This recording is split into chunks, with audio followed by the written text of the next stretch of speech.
Good morning. So it's some conversation about the Old Testament, some conversation about the Gospels, and today we have Paul.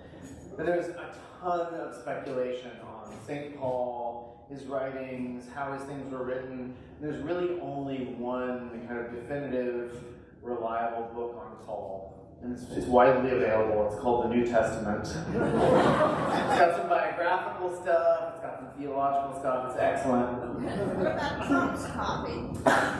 No comment.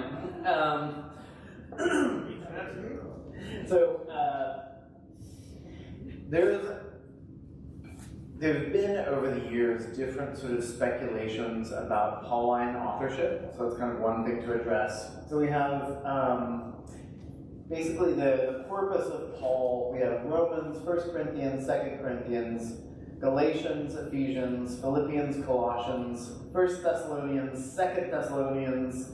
Those are the general epistles.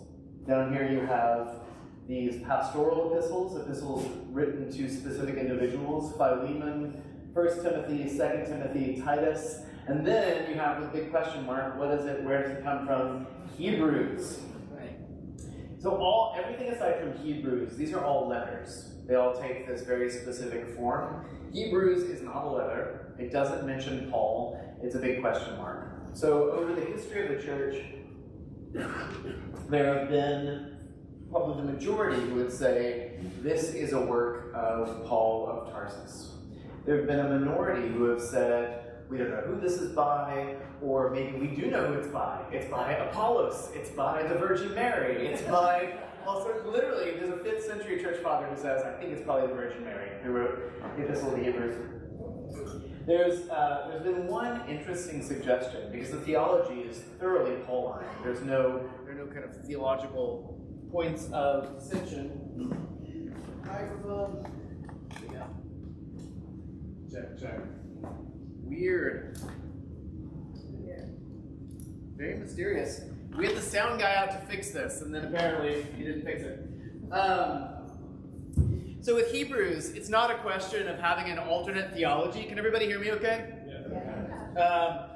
It's really a question of being such a radically different form. So there are some who have suggested that Hebrews is in fact Pauline, but it's not a letter. That it's a sermon preached by Paul that's been transcribed and sort of edited to bring it into a more classical style. Who knows? The ones that some scholars doubt are Ephesians, Colossians, and 2 Thessalonians, I believe. Also, of the pastoral epistles, some sort of more skeptical contemporary scholars would also doubt everything but Philemon. So they would say 1 Timothy, 2 Timothy, Titus might not actually be Pauline. So why do they think that? In part, there are lots of stylistic differences between the absolute, definite, authenticated letters of Paul and those that they think may be sort of dubious.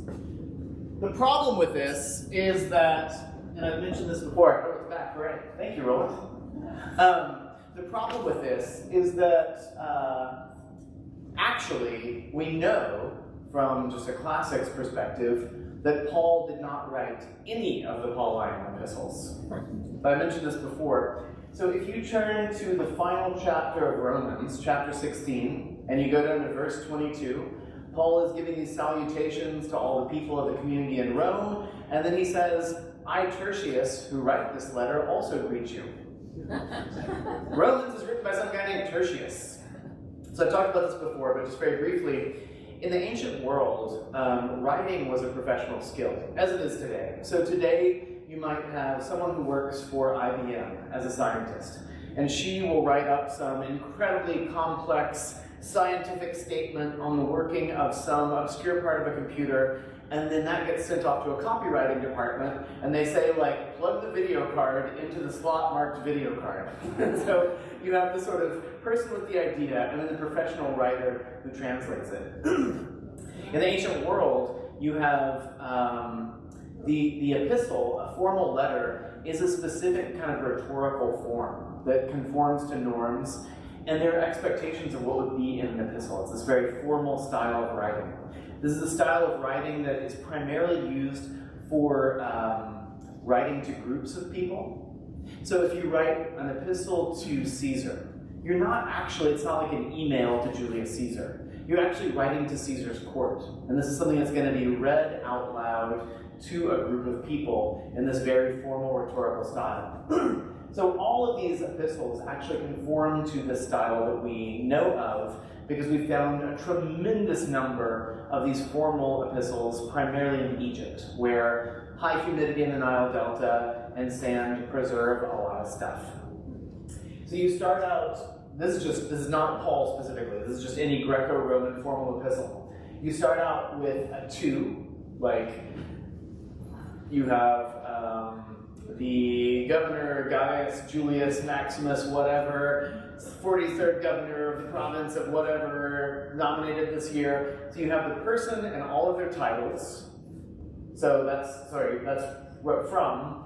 And then you have to, and then your discussion of who the community is that they're writing to the most gracious emperor, His Highness, blah, blah, blah. So you have the from, and you have the to.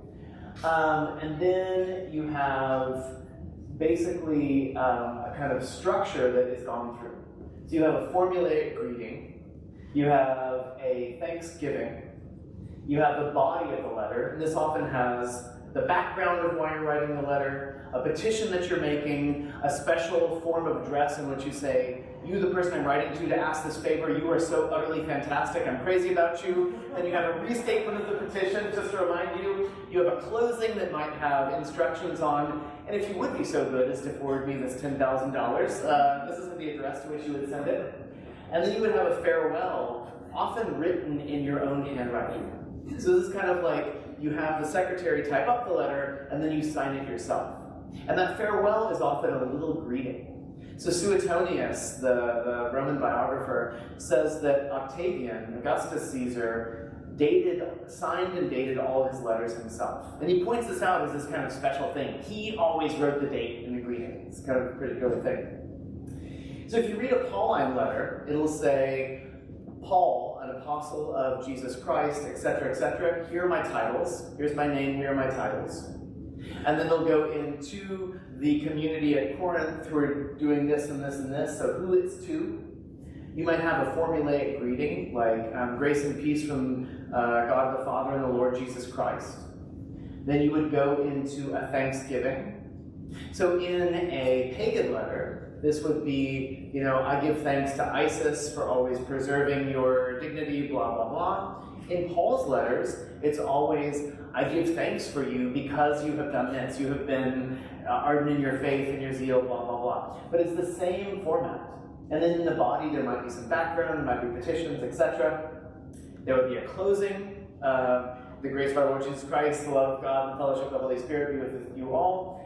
And then, in several of Paul's letters, we know that he wrote his own farewell, because in 2 letters he says, see what large letters I make when I write with my own hand. I, Paul, write this. So I'm writing you this greeting. This is my autograph. Put it in your autograph book. It's going to be really valuable someday. Most widely published author in history. So they very much conform to this formal style.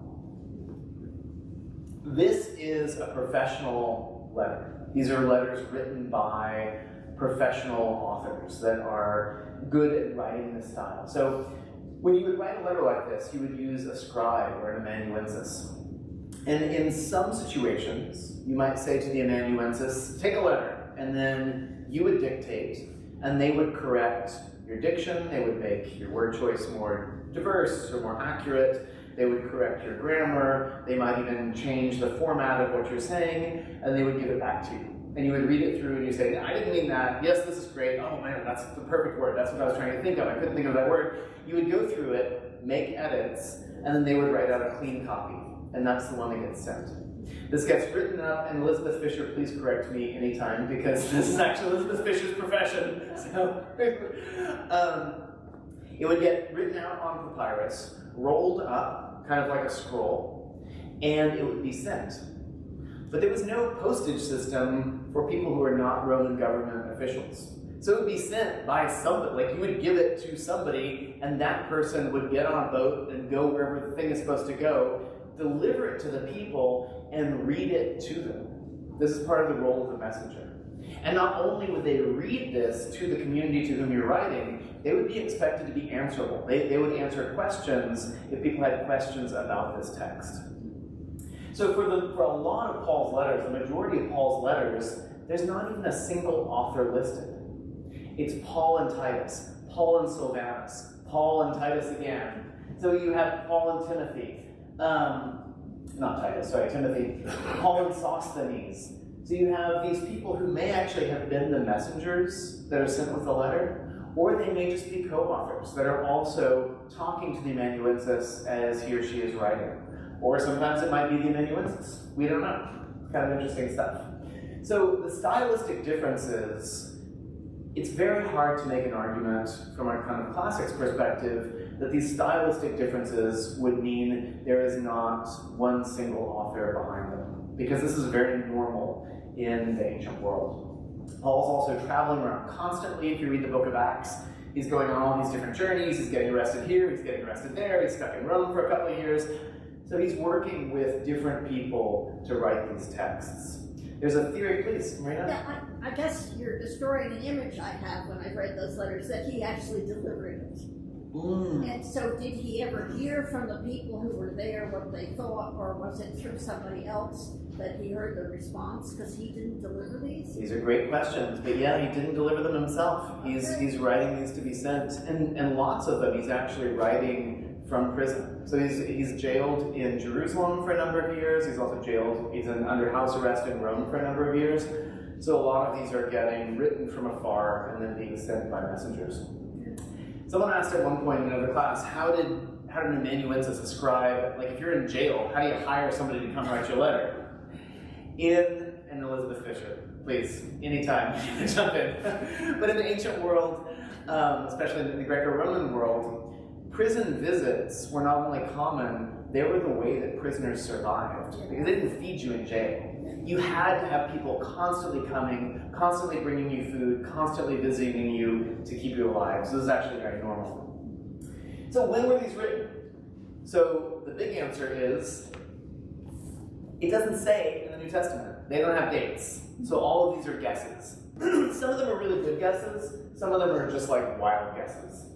So some people would say 1 Thessalonians is Paul's first letter. Some would say Galatians. Both good guesses. Probably both written in the 40s. In the 50s, you have 2 Thessalonians, 1 Corinthians, 2 Corinthians, all guesses. Romans, we have a pretty good idea about. Also a guess, but a good guess. So Romans is about a situation in the Roman Church in which you have a war going on between right one people and right two people. Sad situation. So, sometime between AD 49 and AD 51, the Emperor Claudius expels all Jewish people from the city of Rome. We have several, both Christian and pagan sources that talk about this. So, Suetonius, the Roman writer, says that they're expelled from Rome because of all the kind of fracas happening in the debates about Chrestus. That sort of sounds like Christus, which is interesting. So, the kind of majority opinion is that you have arguments in the synagogues over people who say that Christ is God, Christ is the Messiah, Christ is the Son of God, and you have people that say, this is blasphemy, this is idolatry, we don't believe this, we're still waiting for the Messiah to come. And so you have these violent clashes between these two different factions within the Jewish community in Jerusalem. We have a Latin writer who writes, he's writing in the 400s, so considerably after Suetonius, several hundred years after, and he says, this is exactly what happened, this is how it went down. So we're kind of trusting him in that interpretation, and this is sort of majority interpretation. So you have these clashes between sort of people who follow Christ as Messiah and people who don't follow Christ as Messiah. There's happening in the synagogues, they're causing chaos, they're spilling out into the streets, there are these big brawls between people, and finally the Romans are like, okay, enough of this, you're kicked out. This lasts for about a year, and then Jewish people are allowed to be back in the city of Rome again after this is calmed down. So during this time, you have these mixed synagogues of people who are Jewish in origin. Oh, that's so kind, Chris. Thank you very much. And people who are are Gentile in origin. And when the Jewish Christians are moved out of the synagogue, out of the city of Rome, then you just have the Gentile Christians there in these Christian synagogues. And so they start sort of doing things their own way. And then after a year, when Jewish Christians are brought back into the city of Rome, they return to the synagogues and they're like, what are you doing? Like, this is not how things are done at all. Like, have you never read the Book of Common Prayer? Right one goes like this, you know, it goes all the way back to 1662. This is the correct way to worship. And so you have this dissension between Gentile Christian believers and Jewish Christian believers. And so this is the context to which Paul is writing, trying to reconcile these two different factions within the Roman Christian synagogue. So Romans, we have a pretty good sense of when all this went down. We think, again, guesses, Philippians, Philemon, Colossians, Ephesians, 1st and 2nd Timothy, Titus, all in the 60s. Paul dies somewhere between 64 and 67, and the purges under Nero. And then Hebrews, again, big question mark. So, how do we know all this stuff? We had this amazing discovery in 1931 of what's called Papyrus 46, P46. This is dated between 130 and 170. It's a really broad range for dating because it's just based on handwriting. Because we don't know where it was discovered, we don't know how it was discovered, because it was just sold on the Egyptian antiquities black market. And it was actually divided, such that today you can see the second half of P46 at the University of Michigan in Ann Arbor, and you have to go to, I think it's Trinity in Dublin, that has the other half, because the dealers just sold them to the highest bidder. So piece 46, so writing, you know, to be generous, let's say it's 130, it's got Romans, Hebrews, 1 Corinthians, 2 Corinthians, Ephesians, Galatians, Philippians, Colossians, 1 Thessalonians, 2 Thessalonians, and then you're like, but what about the pastoral epistles? All right, did Timothy and Titus, Philemon just not make it into the canon? There are 10 damaged pages at the end. We don't know what was in them. Was it the pastoral epistles? Was it like the back of a fortune cookie? It was like, and your lucky numbers are? You know, we have no idea what was there. But it may have been the full canon of Pauline writings that we have.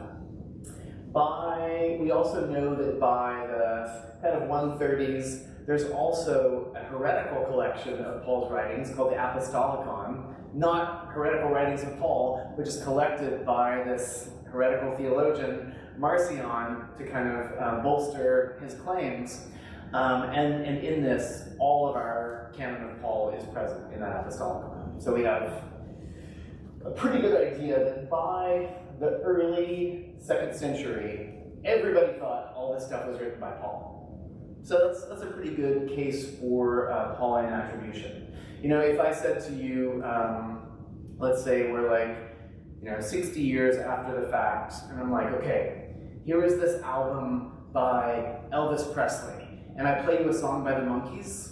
It's not like everyone in this room is like, that was like 60 years ago. Who knows? I don't remember any of that. That doesn't make any sense to me. Like, if you were around in one of these communities, like in, let's say, Ephesus, and someone says, yeah, Paul's epistle to the Ephesians, and you're like, I grew up in this church, my parents grew up in this church, we've never heard of any letter of Paul to the Ephesians, that there would probably be some record of that. So I think one can side in either side of these debates, but I don't think there's a huge amount of reason to say definitively Paul did not write this stuff. A lot of it's just kind of a question mark. What do you make of all that?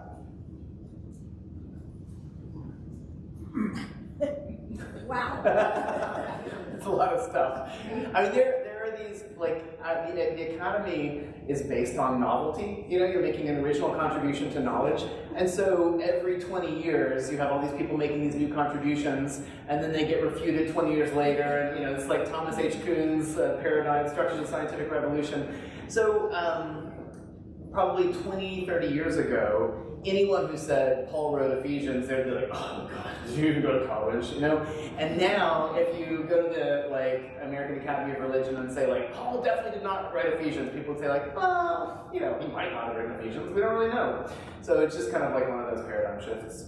Please. But how about tracing of common themes and, you know, positions and things like that? It's pretty much all Paul across the board. Yeah, there's not a lot of radical theological differences. It was mostly diction differences. Okay.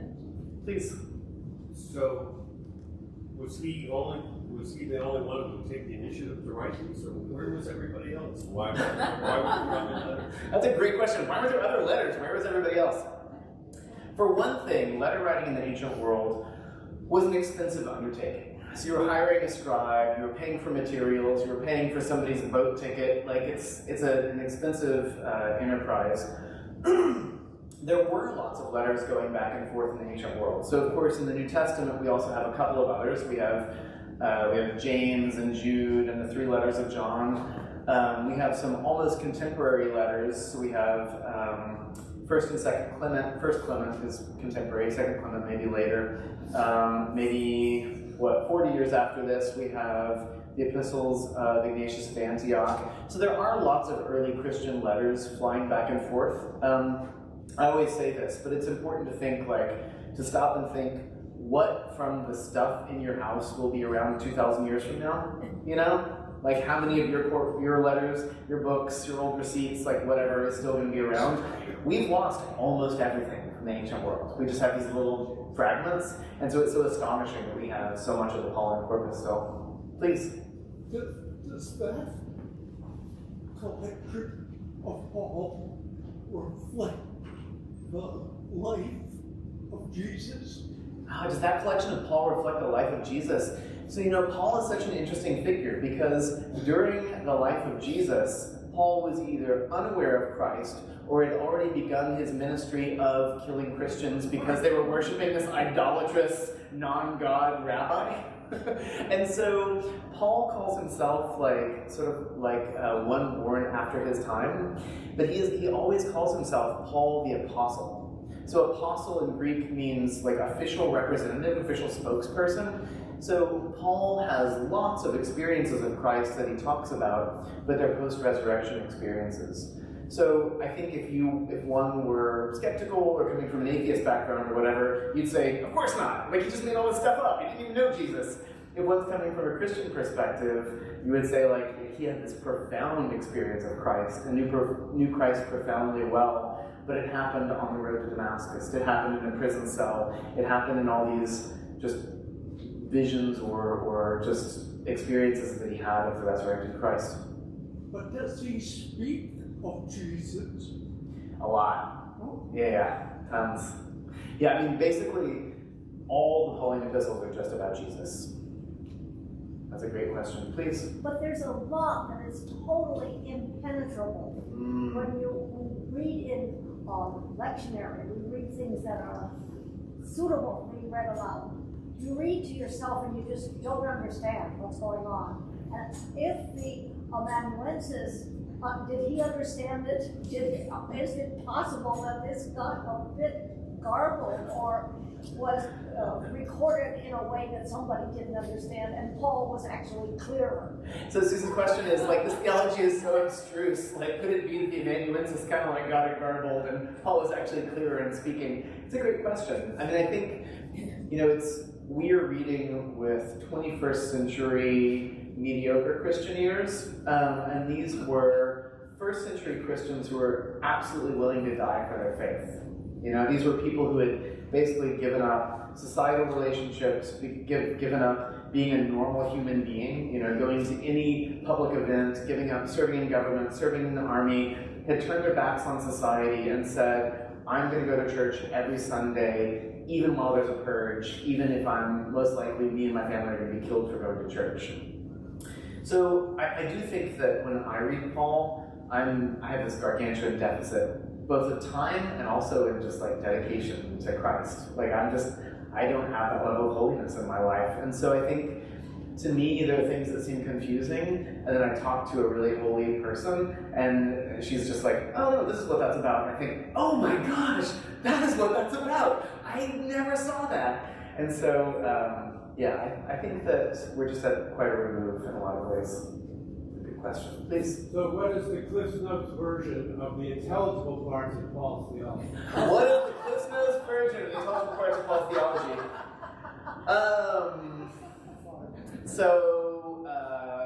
Theologian at Duke, Stanley Hauerwas, sums it up by saying, Jesus Christ is Lord, everything else is then a very rude expletive, which means the excrement of a male cow. But that's it. It's like Jesus Christ, the vision that you saw in Daniel, everything you've been waiting for the new creation, the Messiah, the transformation of the world, the redemption of humanity, moving back to Eden, all of this has happened, so get with the program, basically. That being said, Cliff's Notes are never very helpful, and so I do think it's really worth doing deep dives into the Pauline epistles, because I think the only times that I have really gained tremendous understanding, I mean, I think I get a lot out of the daily office, but it's been doing like really slow, really intentional Bible studies in other parishes, in which we've just like spent a year going through Romans. And then you're like, oh my gosh, like all of this opens up to me because I can look up every word, I can read commentaries. It's really fun. So, this is coming across as a pitch, and I guess it is. Other questions or thoughts about Paul? So I hear some people sometimes say, like, I wish I could just have like a road to Damascus moment. You know, so Paul is walking along, or if you're Velasquez, he's riding a horse, but Paul is walking along, and he sees this blinding flash of light, you know, Paul, why are you persecuting me? Everything changes for him. But in that moment, what happens? He's blind. He doesn't have a new vision. He doesn't have like a new understanding. He loses everything. He's like, clearly I've been on the wrong track and nothing makes sense to me anymore. Like I can't see a thing. And then he goes, he receives instruction in the church, he joins a Christian community, he's baptized, he goes off to somewhere, Arabia for a time, has more formation, comes back, and then begins this ministry. And I think that so often, like, what we're looking for is not actually the blinding flash of light. Like, that's probably not going to be very, so to speak, illuminating. What we're really looking for is this deepening of formation. It is the sacraments. It is just slowly coming into relationship with Christ. And that's what happened to Paul. Please. If Paul's Greek soul, which results in the fact that he's able to memorialize the theological concepts for us, how different would it have been had some other of the disciples who did not have Greek, but who produced the same kinds of work, how different would it have looked? So Netch's question is, if Paul, who is this kind of like person who is able to operate in a Greek-speaking world and write these texts or dictate these texts in Greek, did this, what would it have looked like had it been a different disciple who might not have been so much at home in that Greek-speaking world? I think actually the difference is really Paul is a super educated Jewish theologian. Like, he's a student of Gamaliel, Pharisee of Pharisees, innocent under the law, and he never says, I used to be a Pharisee. Paul is a Pharisee. Paul is Jewish. So when Amy Jill Levine was here, she was saying, I find the Pharisees endlessly fascinating. This is the precursor to modern rabbinic Judaism. Unfortunately, the only writings of a Pharisee we still have are the letters of Paul. Isn't that interesting? So I mean, what we're seeing is this depth of Jewish theology. There are people there are some theologians who talk about what was happening on the road to Damascus. And there's something called Merkava mysticism that was very popular in the kind of first 1,000 years of modern Judaism, so kind of like this period through the medieval period, in which you are reciting a short prayer over and over and over again, praying to have a vision of the throne of God. And then on the road to Damascus, he has that vision of the throne of God, but there is someone very unexpected sitting upon it. So there is a wonderful book called Paul Was Not a Christian by a Jewish theologian, and she goes through and looks at all the sort of Jewish theological understandings of Paul in the text, and they're fascinating. So Paul really doesn't have a conversion. He stays a faithful Jewish person who realizes that God the Son is the Messiah and is here. Please. What do we know about Paul's death? I mean, when we went over in the choir, we sang in his church where he's supposed to be buried. What do we know about his death? Yeah, so what do we know about Paul's death? So the Emperor Nero had this huge problem in the early 60s, which is that his house was way too small. You know, he was the emperor of the biggest empire in the world. He had this like dumb little palace. It was embarrassing. He would have dinner parties. People would be like, oh, this dumb. And so he had this great idea. So Rome is divided into, I don't know, is it 14 quadrants? I don't know, Elizabeth. And what, there are like various quadrants of Rome. And he burns down a bunch of them to build this wonderful golden palace. The palace Nero really should have had. Fantastic, you know, running water, all this stuff. So, for some reason, the selfish, small-minded Romans got upset that Nero had burned down a big chunk of the city and they lost their homes and lives. And so he blames it on the Christians. So this is the first great persecution in Rome. And both Peter and Paul are killed in that persecution. Paul's under house arrest for many years in Rome. He's like under house arrest in a nice house. So he's having people over, having church services, talking about Christ all the time, has this huge coterie of disciples in Rome during the period of his house arrest, but then eventually he's executed. So we know he is buried in that church? Or we think? That's a good question. I don't know. I bet somebody does, but not me. Any other Pauline questions or thoughts? Please. Who is the most respected modern interpreter of Paul? Oh man, who's the most respected modern interpreter of Paul? Totally depends on who you ask, because there's so many different schools of thought. Gosh. I don't know, yeah, I mean, I think that there are, it depends on whether you are an Anglican, an evangelical Protestant, a Roman Catholic, Eastern Orthodox, or just the Anglican. I mean, the most popular is N.T. Wright, for sure. And N.T. Wright's great. I think sometimes for me, he delves a little too much into thinking through the psychology of Paul, which I'm less interested in. So he sort of gets into this biographical mode, where I'm more interested in the theology. But I think N.T. Wright is fantastic for the most part. Please. Is Paul the only one that actually designates himself as an apostle? Oh, is Paul the only one who actually designates himself an apostle? So, Paul says that he is designated an apostle by Christ. And this is how he prefaces several of his letters. And it's the same thing that the other apostles would say, that they are designated as apostles by Christ. Please. Oh, Elizabeth. No, I gotta go. Elizabeth said, do you want to comment on Paul's thorn in the flesh? So in one of Paul's epistles, he prays, he says, I have a thorn in my flesh, and he prays 3 times that it would be removed, and he gets this answer back from God, no, my grace is enough. And through this experience, he has this realization that he is perfected in weakness. When he's relying upon himself, there are still these deficits, and when he says, like, I got nothing, it's all God, then he's fully strengthened by God. What was the thorn in the flesh?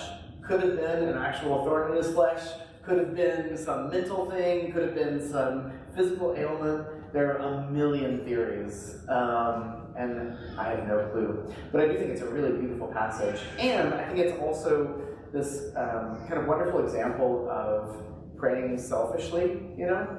And not having to have God be a genie that necessarily answers my prayer in the way I want it answered. I think sometimes we're tempted to say, like, I would never pray for myself. I only pray for world peace. Or say, like, I'm praying for myself, but if God doesn't answer, I'm going to be really mad.